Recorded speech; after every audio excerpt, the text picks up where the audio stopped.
Okay, here we go. Now we're going to think a little bit beyond general linear models and start thinking about what what is referred to as generalized linear models. The only difference being is that instead of general, it is also generalized. And they're called that because they are generalizations of general linear models. They were kind of brought to the masses, I suppose you could say, in the 80s. The people who introduced them did admit later that they could have maybe picked a better name for them because it's pretty confusing when you hear general linear models and when you hear generalized linear models. But basically, what generalized linear models are going to allow us to do is they're going to allow us to use alternative error structures. Up to this point, we've been modeling everything as random variables drawn from a normal distribution. And if you recall earlier in the semester, when we talked about the binomial and the Poisson distribution, for example, clearly not all the data that we might collect are going to be normally distributed. So I thought it would be good for us to have a little bit of an introduction to thinking about generalized linear models. So first I'll point out that there's a huge giant suite of information that could be given about generalized linear models. In fact, there are entire courses that are only about generalized linear models because there's a lot of different options and a lot of different error structures. But what we're going to do is we're going to just take a kind of a quick introduction to how these models work and how we can interpret some of the simple, more commonly used ones. And so with a generalized linear model, there's three components that really are going to go into the model, and these components are the random or error component of our model, and this is the probability distribution that we are choosing to model our response variable as. And so when all the previous models that we've been building, we've assumed that the probability distribution is a normal distribution, which is why it's always a good idea to check and make sure that that assumption has been met when we look at our residuals, because we're assuming that all of those things are normally distributed. And so we have this random component. Okay, that's the first thing we'll have. The next thing that we can have is, let's call it a fixed component. And all of this is on the PDF that I've posted, so you don't have to worry about my sloppy writing here. And the fixed component is simply the explanatory variables. So it's the things that we are either manipulating or measuring that we want to know whether or not that predicts our response variable. But then the important thing with a generalized linear model is that we have what's called a link function. And a link function is how we're going to link together the things that we're trying to predict from our fixed portion to the random portion. And there's a number of different link functions that are used. There are three very common ones. The one that intuitively will be most, I'll even write function. The one that might intuitively make the most sense or feel or feel most familiar with is what's called an identity link. I'm going to erase this now. I need a bigger board. Although this is about the same size of the board that I had in Strong Hall, isn't it? So the first one that we can think about is what's called an identity link. Nice. Okay, identity link. And the identity link can be written like this.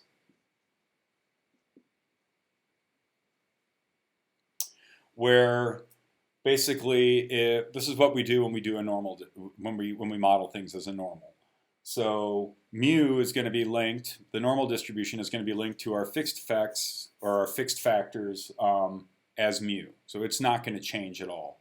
And this is exactly what we did when we were doing it as a general linear model using ordinary least squares.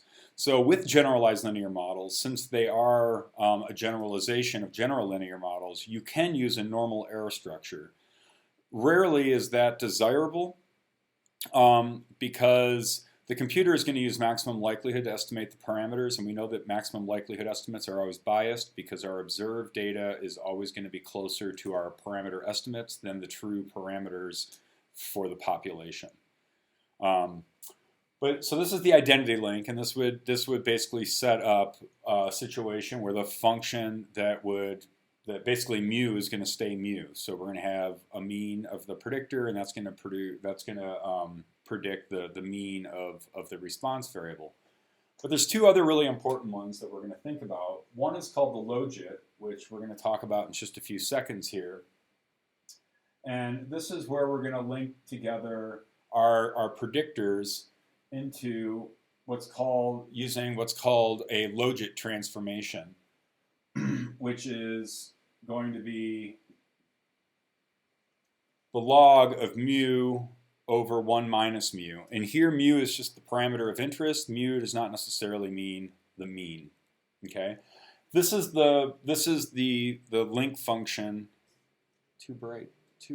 This is the link function that makes shadows. That we'll use if we have binomially distributed data.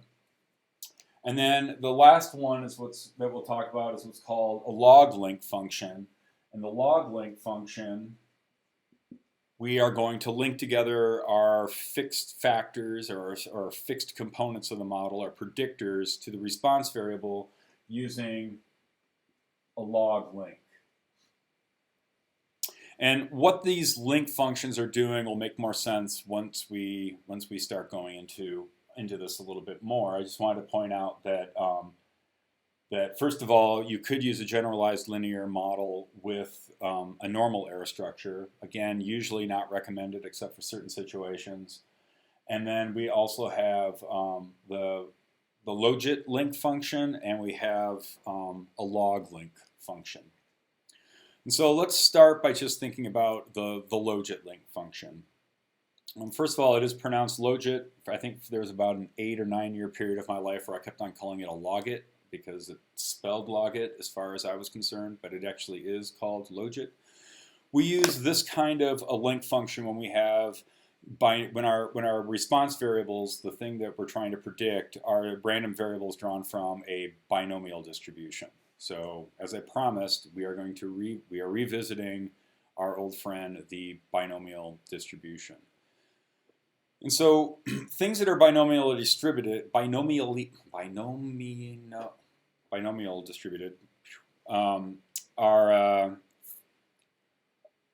inappropriate to model in ordinary least squares framework because clearly they're not random variables drawn from a normal distribution. Instead, they're random variables drawn from a binomial distribution.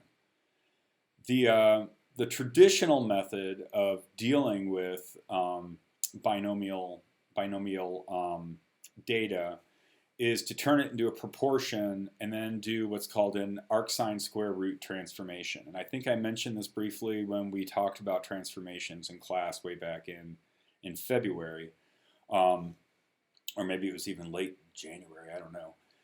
And I pointed out that there is this thing that I'm only mentioning because it does rear its head in a lot of older papers, because until these generalized linear models were kind of brought to the market, the only solution with proportional data was to do what was called an arcsine square root transformation. And then I think I also pointed out that there was this pithy little paper that was published in Ecology back in 2011, which was called "The Arcsine is Asinine." And what the authors of this paper are pointing out is that the arcsine transformation doesn't actually work all that well, and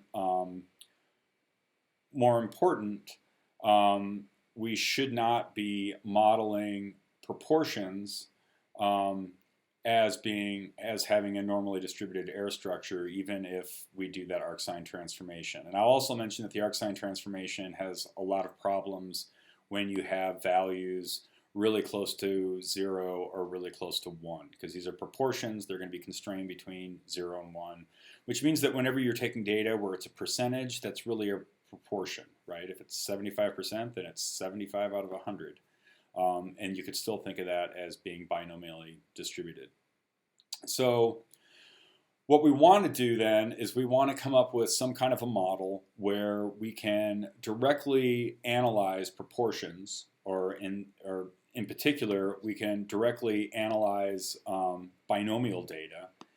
And if you think about that p parameter of the binomial distribution, that essentially is a proportion, right? The probability of something happening. You know, a coin toss is supposedly 50%, so the probability is 0.5, which means that the proportion of times you get heads should be 0.5. And so what we're going to use is we're going to use then this link function here, this logit link function, so that we can model our data appropriately as being random variables drawn from a binomial distribution. So the first step in doing such a thing is to understand how this is working is to understand what are called odds ratios. And odds ratios are simply the probability of something occurring. What's this? It's the probability of something occurring. Here's our mu. Divided by 1 minus the probability of something occurring. And then if we wanted to, we could take the log of the odds ratio. But the odds ratio themselves is just simply the probability of something occurring divided by 1 minus the probability of something occurring.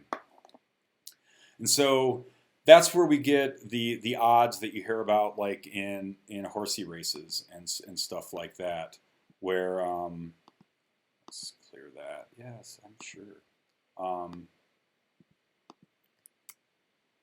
And so let's say that you were going to the horsey rides, the horsey races, and a horse had a 75% chance of winning, according to people that pay attention to such things.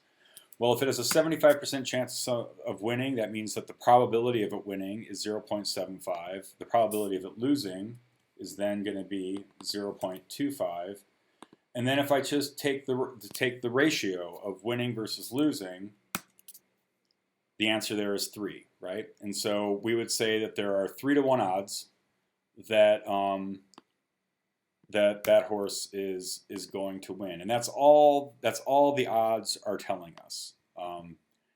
And so what we're going to end up doing ultimately is we're going to be placing that odds ratio, and we're going to take the log of that odds ratio, pointing at it here. Here the parameter of interest, I'm showing it here as mu, but that's really the p parameter of a binomial distribution. And so that's how we're going to link our data to our model, basically, our predictors to our response variable. And so if we understand how odds ratios work, let's go back here and let's say that there is, I'm going to take it right out of our notes here. So let's say if we're thinking about presence versus absence, let's make me smaller.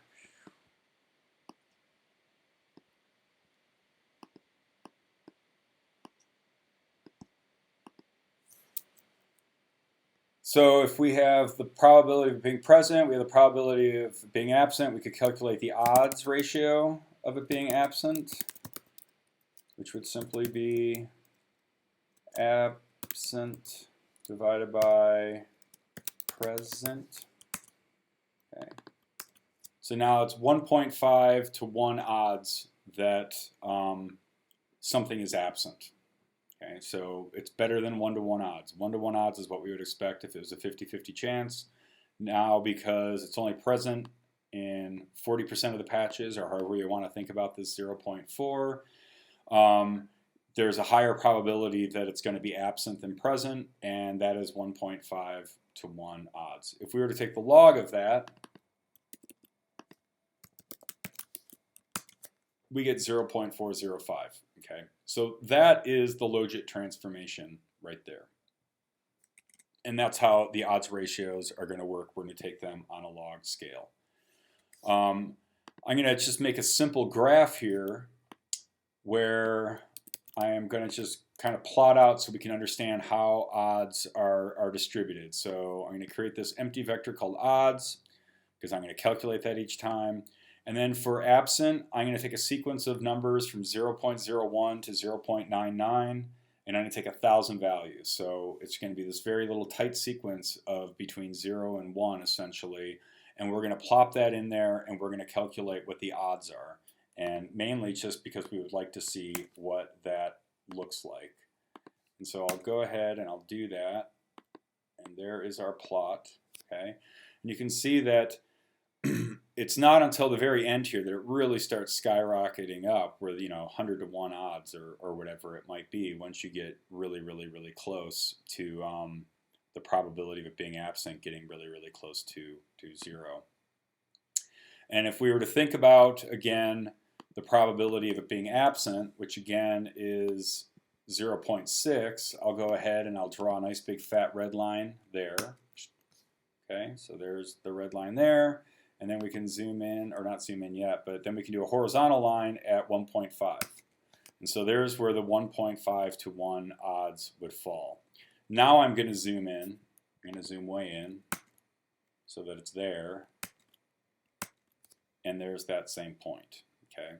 And so again, the overall shape of what the odds look like as you change the probability of an event occurring looks something like this, where it goes up very, very steeply like that. Okay.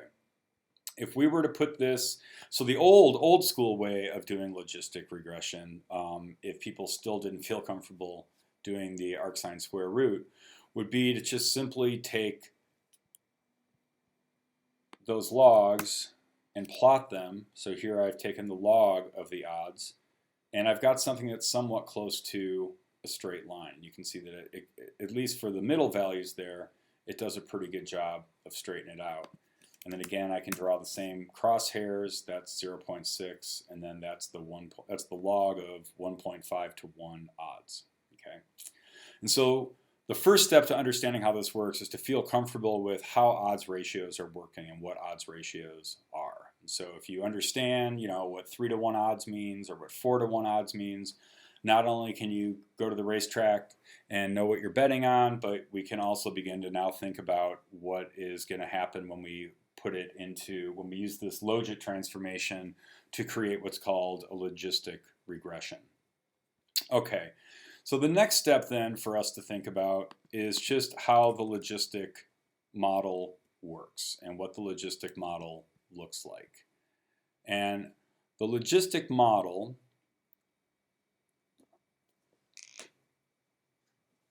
is simply, it's going to be the odds ratio. It's ultimately going to be the log of the odds ratio, but we're going to want to take it out of logit units and put it back into the basic units. So the logistic model itself is going to be the exponentiation of our familiar model that we're familiar with, right? Intercept, slope. Let me make this a little bit bigger so people can actually see, especially if they're looking at it on the phone. Okay. So intercept and slope over 1 plus. Okay. That is what the logistic model is going to look like.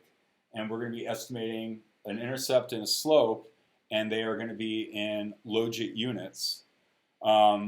If we were to take the natural log of the logistic model, then it's going to be simply the some kind of a function over 1 minus some kind of a function, right? And so we can think about it more clearly of what it's trying to predict by exponentiating it, because that's going to put it into the units that we're actually somewhat interested in. If this seems opaque, just be patient and go through it. I know this stuff can be, I know it's foreign and at first somewhat confusing. This is something you just kind of have to play with. And I've given us some play toys to understand how the logistic model is going to work. Oops, I didn't mean to do that. Spoiler alert, don't look at the man behind the curtain. Copy. Okay, and so what I've done here is I've just come up with an estimate for the intercept and an estimate for the slope. These are just values I made up. So the intercept is 0, the slope is 0.1. I'm creating a vector here of values from -100 to 100 by increments of 1.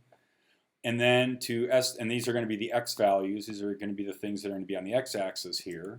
And so I do that, and that's what these are going to look like, right? There's 101 values there.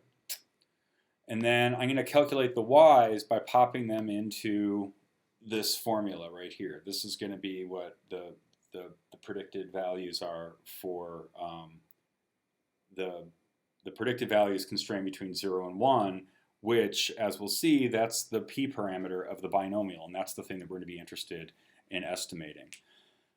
So let's go ahead and we'll do that. So we've calculated all of those y's, and now I'll plot this, but you've already seen it, but it looks something like this, okay? And so again, it's constrained between 0 and 1, and what we have is we have this kind of classic logistic shaped curve. Okay. Interesting piece of trivia is that the logistic equation from ecology is called that because it resembles this.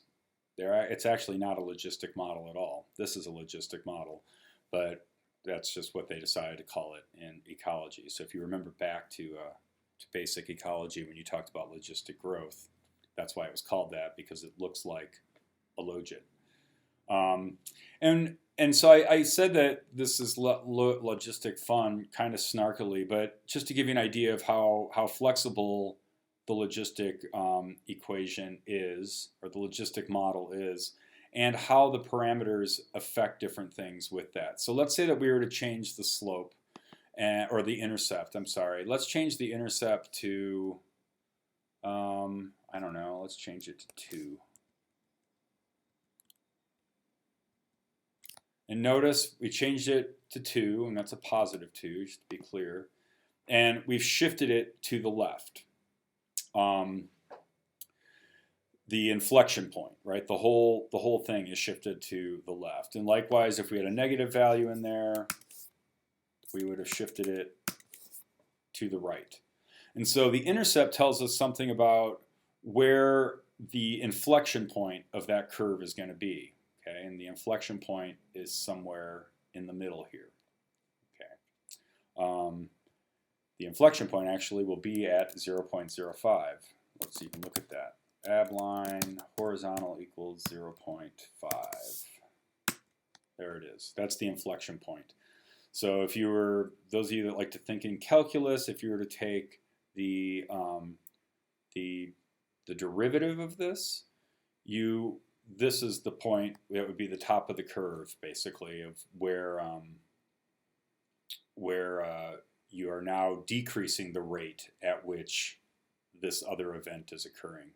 So it's increasing, increasing, increasing, decreasing, decreasing, decreasing, and then it basically has a limit at 0. And then likewise we can play with the slope. Let's go ahead and set the intercept back to 0. But let's change the slope to a much higher value. Let's say that the slope is 2. And now notice it's very steep. So the probability surface, or not the probability surface, but the value, the predicted value, starts out being pretty stable and low, and then it immediately goes up and then tapers off. And so this almost looks like what's called a step function. And a step function is where it just immediately goes up, and that requires a different kind of statistics that we won't do here. But it shouldn't be too challenging if you ever have to do it in the future to figure it out. The other thing that we can play with the slope is let's make it smaller. So that was the one that we had already done originally, right? It's kind of curvy, and let's make it a little bit smaller.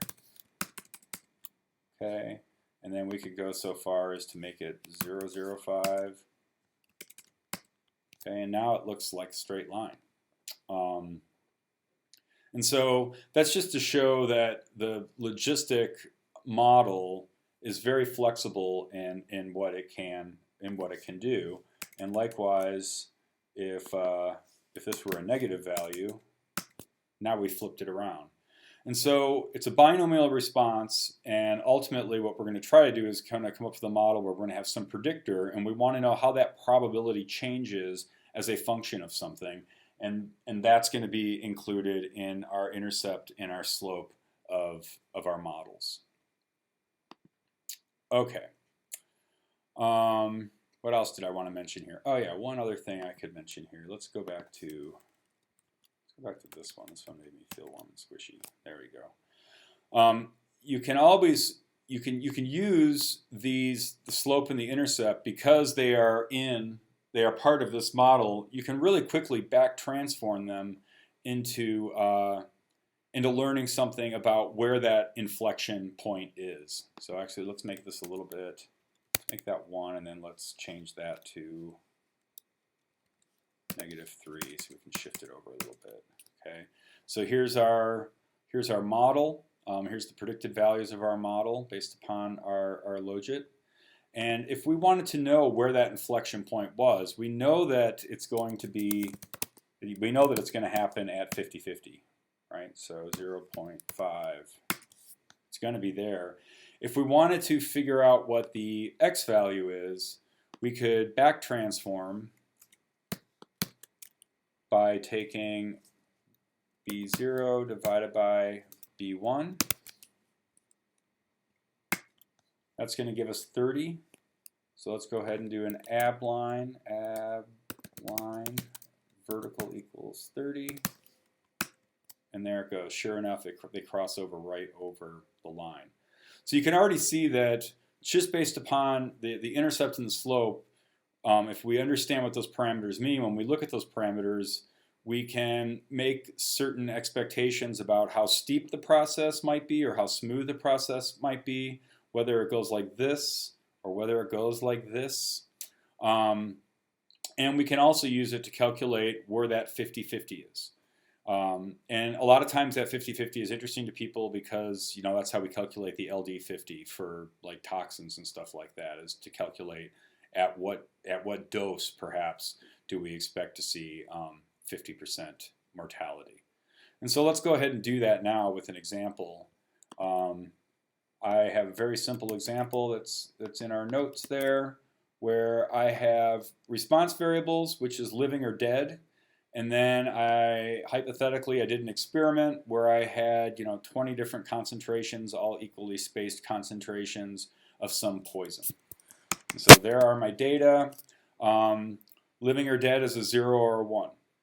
And it's got to be a 0 or a 1 because you're either living or you're dead. There is no in between. So I'm going to go ahead and I'll plot this. And this is what the data would look like, right? So you're either alive or you're dead. And then it's constrained between 0 and 1. Here I've decided to code dead as a 1 and alive as a 0. You don't have to. You could have flipped it around. It would just end up with an inverse plot. It would just look the exact opposite. But here we have numbers from 0 to 1, and we could think about that as the probability. And so if each of these individuals here is a random variable drawn from some distribution, if it was a standard binomial like we've done in the past, we would just look at all the data and we could estimate the probability and be done with it. But here what we're interested in knowing is, does that probability change as a function of how much poison perhaps they are exposed to? And so the wrong model, let's start with a wrong model. It's always good to start with something wrong. That way when we do it right, we feel extra good about ourselves. Let's see here. I'm going to say that living or dead is some function of poison. Okay, I've made a dumb model. I could even go so far as to make an ANOVA on that dumb model.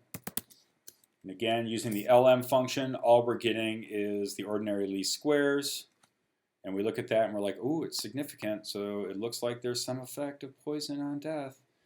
And let's go ahead and see what that model is actually predicting by just using that abline function. And it looks something like that. So immediately, you should see that this is probably the inappropriate way to model these data, because it looks like the probability of dead exceeds 100% once you get to about a poison level of 18. And again, we should be constrained between 0 and 1. We can't be, you can't have a higher probability than 1 of being dead. That's the highest probability you can possibly get is 1. And likewise, on this end over here, the line is actually going below 0. So there's a less than 0% chance that you'll be dead if you have the lowest dose of poison. And again, that doesn't make any sense because you can't have less than a 0% chance. It has to be constrained between 0 and 1. And so let's go ahead and we'll set this up as a generalized linear model in R. And it's actually very simple. So most of the steps for doing the generalized linear model are very similar to what we did when we did the just the general linear models. The most challenging part is getting your head around how do you interpret those parameters, which is why we spent that time playing with the logistic model, et cetera, et cetera. And so let's go ahead and let's make a model. And let's make a good model, or at least a better model, a non-dumb model. So I'm going to say mod. Then the function that we're going to use is GLM, which stands for Generalized Linear Model. So GLM, and then we're going to set it up the same way as we did before. Living or dead is some function of what? It is a function of poison. And now what I'm going to need to provide to the GLM function is what type of error structure do I think is going to be happening? What kind of random variables have I drawn from did my response variables, were they drawn from?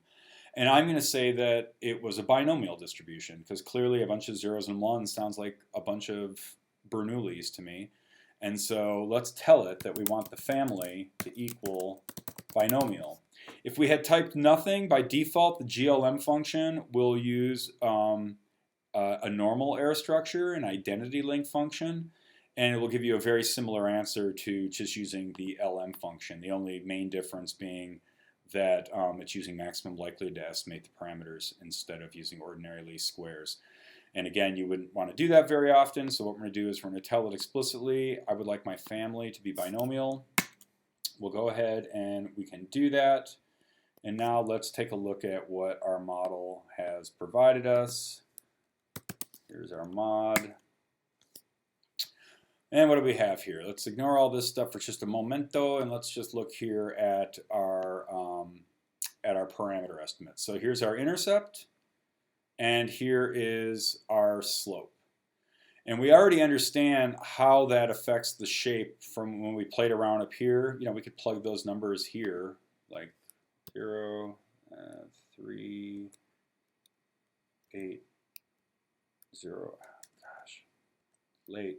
3, 2, 0, 5, and 4, 0, 3, 7. And we could run that through our little play game thing that we did. And that's basically what our model is. Oh, it's not though. It's 1 to 20. 1, 2, 20. There we go.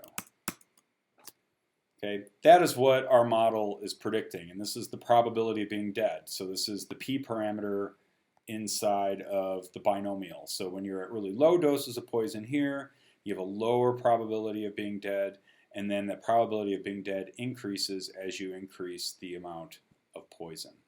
And so let's think another way of, so we understand what the general shape would look like, but let's go back to our model and look at our parameter estimates. Okay, and we have this 0.437. So again, those are in log units because we did a logit transformation and those parameters are still in those units. But if we were to exponentiate that, if we exponentiate it, then it goes into odds ratio. And so let's exponentiate that, exp of that, and it's 1.497. So for fun, let's just say that's essentially 1.5. And that means that every time you increase the poison by 1 unit from our experiment, that the odds of being dead are increased 1.5 times. So the more poison you add, the more and more the odds of being dead will increase. And we could look at that first as in the log form. So this is just using the raw parameter estimates here, and there's our intercept, but all I did was I just plotted out our data, our expected values, and the predictor values. And you'll see that here's a nice little straight line, and each one of those is separated by 1.5 times. And so right there, that's the probability that if you are at poison level 1, or not poison level 1, that's the odds ratio at poison level 1, so on and so forth. So every time you increase the amount of poison, you are increasing the probability that that death is going to occur.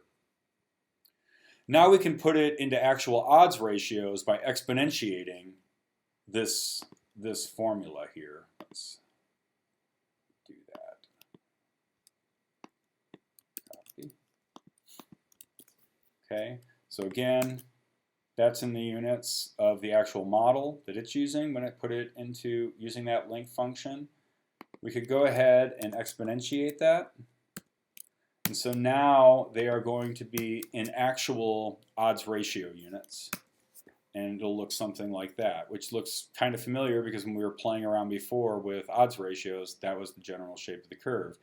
And you can see the odds of dying start out pretty gradually, and then they skyrocket as you get closer to the end. So these are all in units of odds ratios.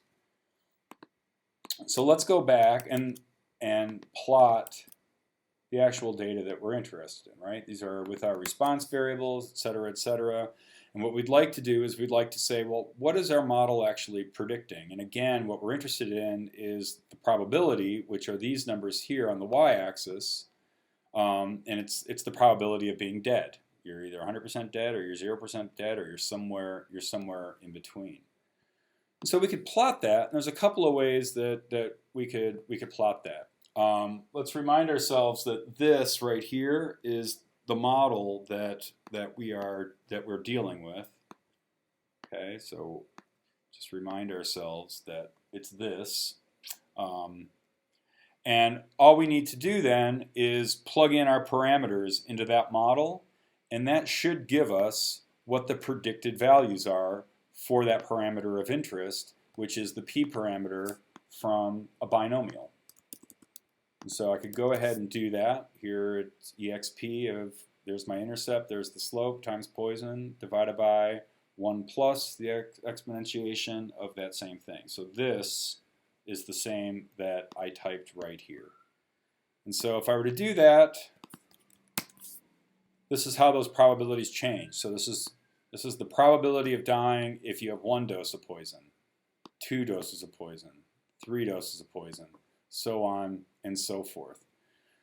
The other way, just to convince ourselves that that's actually what is happening, is we could look at the names of those things that are in that object called mod. Okay, and one of the things that are in there, there's lots of stuff, are the fitted values. And so let's take a look at mod $fitted values. Okay. And it's the exact same value, 0.03, 0.04, so on and so forth, all the way up to 98, okay, 0.98. And so basically the fitted values has the back transformed parameter of interest values. And so if we go back and we look at our plot like so, we could, the other way we could actually do it is we could use the predict function. Predict what? Using our model, we have to give it a list, living or dead equals poison, type equals response, and again we get the exact same values. Okay, so that's this way, and this way are 3 different ways that you could extract those same values. So let's just call this fit for now, so that way we have those numbers. And let's go back to our plot, like so. And then we could ask the computer to draw lines on that plot, where the x-axis is going to be the amount of poison, and the y-axis is going to be our fitted values. And then let's go ahead and make it pretty and fat. Line width equals 2. And there it is. And so that is our model. And we should, again, just like any other model, generalized linear models need love too. So you should always love your model. And so the red line here shows how the probability of dying changes as a function of the amount of poison. And then just as before, since we have those parameter estimates, we could estimate where that 50%, where the LD50 is. In this case, it would be an LD50. It would be the lethal dose at which 50% of the population is expected to perish. And again, that's a really common thing that people use in toxicology and such things like that. And we could do that by, again, taking our intercept, taking minus our intercept divided by our slope. And that's just, all we're doing is a simple back transformation by doing that. And it's predicting that 9.46. So at the poison dose of 9.46 is where we expect 50% of our population to die. Now this math can just start becoming cumbersome and stuff like that. And there's actually a really easy way to calculate LD50s. It's in the an R package called mass. And there is a function called dose.p, and it's p because it's the p parameter binomial, and it's giving you the dose. And so all we have to do is put our model in there, and by default, it'll give us the LD50. It'll also give us the standard error, so it'll give us an idea of the uncertainty around that. So, right, so at 9.46 plus or minus 1.6 standard errors is where we expect 50% of the mortality. The other nice thing about this dose p function is that this dose p function, you could say, well, at what dose do I expect, let's say 95% of the population to perish. And now that's at 16. So once you get to a toxic dose of 16.75, you're expecting 95% of the population to perish. And of course, you could put any number in there. Where do I expect 25%? 6.74, so on and so forth. And so this is all able to be modeled this way because we have that logit link function, which is joining together our predictors with our response variables. And I just encourage you to just play around a little bit with that logistic formula, and then also go ahead and cook up some of your own fake data just to make sure that you understand how to interpret those parameters. So we have parameters, and we feel kind of good about those parameters. Now let's think a little bit more about the model and hypothesis testing. So again, we have our model. Oh man, that's driving me nuts. Okay, we understand this. We understand this. This is just R telling us what the heck we had to do. And then we have these things called deviance. And we've played around before with deviance.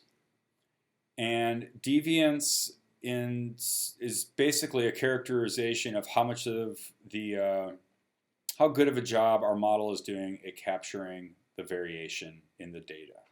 So the null deviance there is if we had run this model. So let's go back to, here's our model. Let's take this down here. And so there's our model. Let's do a model where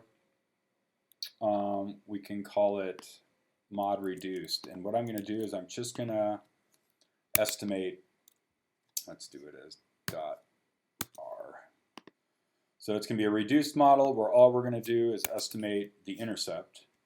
Okay, and if we do that, that's what our null deviance is. So our null deviance there, when we asked for the model, the null deviance is how good of a job is it doing when you do nothing. You just estimate the maximum likelihood estimate for that p parameter versus how good of a job is it doing when you add that additional parameter, which is the slope.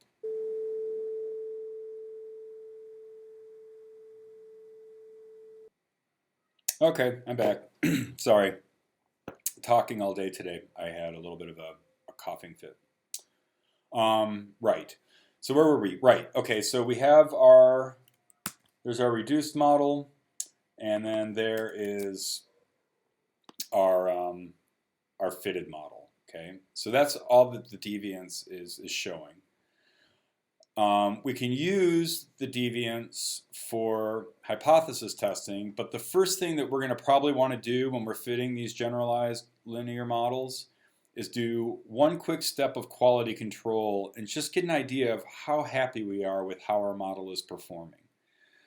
And so we can do that by looking at let me type in, actually it's maybe a summary of mod. And there they are, they're at the bottom. As a general rule of thumb, you would really love it if your deviance was less than or equal to the degrees of freedom available in the model. Now, I have seen other resources claim that you want the deviance to be at least 2 times or less than 2 times the degrees of freedom. But the general rule of thumb is that you really want it to be right around the correct degrees of freedom. And actually what you can do is you can do statistical hypothesis testing on that using a chi-square distribution. Because essentially the deviance, again, is a measure of the variance. And after all, what is the chi-square distribution? It's the expected distribution of sums of squares. So it tends to be really good for variance components. So I could use the p chi-square function, and I could go ahead and I could pop that into the model or into the distribution. We have 18 degrees of freedom and lower tail equals false. We run that. So that's the p-value associated with that. What that means is that our fitted data, the predicted values of our data, are not significantly different from our observed data. And that's a good thing. We would really hate it if our observed data was significantly different from our fitted data. And so that's always an important first quality control step to do. And next time we talk, we'll talk about what do we do when it is a problem, when clearly we have a problem. But we feel pretty good about that. And so, okay, we have a pretty good model. Again, we have our parameter estimates. We feel pretty good about that. We can further, if you want, we could think a little bit more about deviance. We've already talked about deviance when we did the likelihood ratio test. But if we were to look at the log likelihood of our model, it's negative 7.59. If I were to take that value and multiply it by 2, it's 15.195. It should be by negative 2, of course. Yeah, there you go. Okay, and so that's where those values are coming from. And again, this is the exact same thing that we did when we were talking about doing likelihood ratio tests. In fact, we can do this as a likelihood ratio test because if you recall, what we do when we do a likelihood ratio test is we take the deviance from our null model divided by, or I'm sorry, the null model divided by the deviance for the full model, and use that as a test statistic against a chi-square distribution. So since we're in log land, because it's the log likelihood, we'll take the null model deviance. So here I'm just extracting it out of the objects. Here's the null model deviance. Here's the model deviance. there's the difference between the two. So 12.33. We use 1 degree of freedom because there's one free parameter different between the two models because one of them has a slope, the other one doesn't. And then, of course, lower tail equals false. And there is the associated p-value. So that means that it's statistically speaking, poison is a good thing to keep in the model. Poison is a good predictor for the probability of death. And thus, we would say poison is significant. Okay. We could also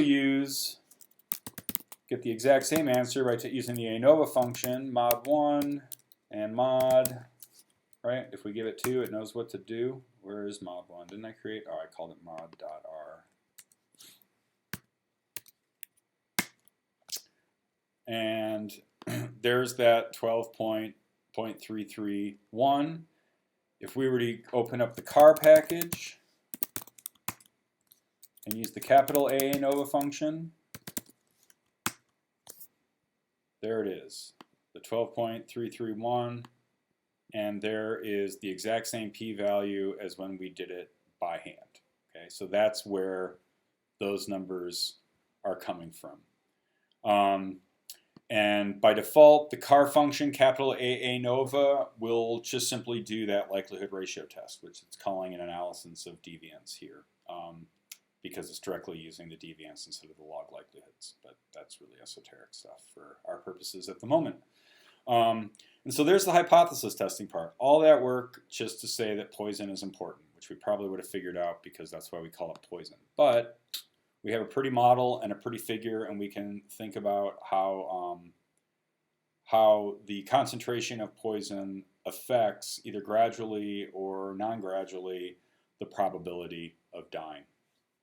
And again, you just go ahead and you do the hypothesis testing using analysis of deviance or likelihood ratio test using that capital A ANOVA from the car package.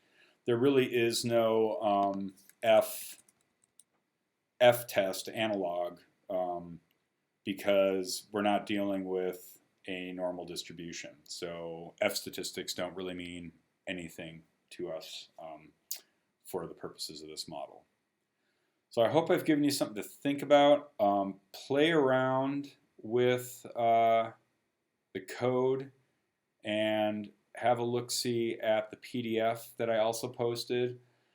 I'll also mention that that R book that I've mentioned a few times that's available for free on the library by Michael Crawley has 2 really good chapters on generalized linear models. Chapters 13 and 14 are quite good for generalized linear models. It gets way deeper into the weeds with it than we need to get for our purposes, but the good bits are definitely worth checking out, and hopefully it'll make it a little bit more straightforward. I know that generalized linear models are kind of weird because the parameters are all in these weird link function units, but as long as you understand how to back transform them into the units that you're interested in, that's the important thing right there. So on that, I will pause. What we'll do next time is we will investigate these logistic models a little bit more in depth, and yeah, and then hopefully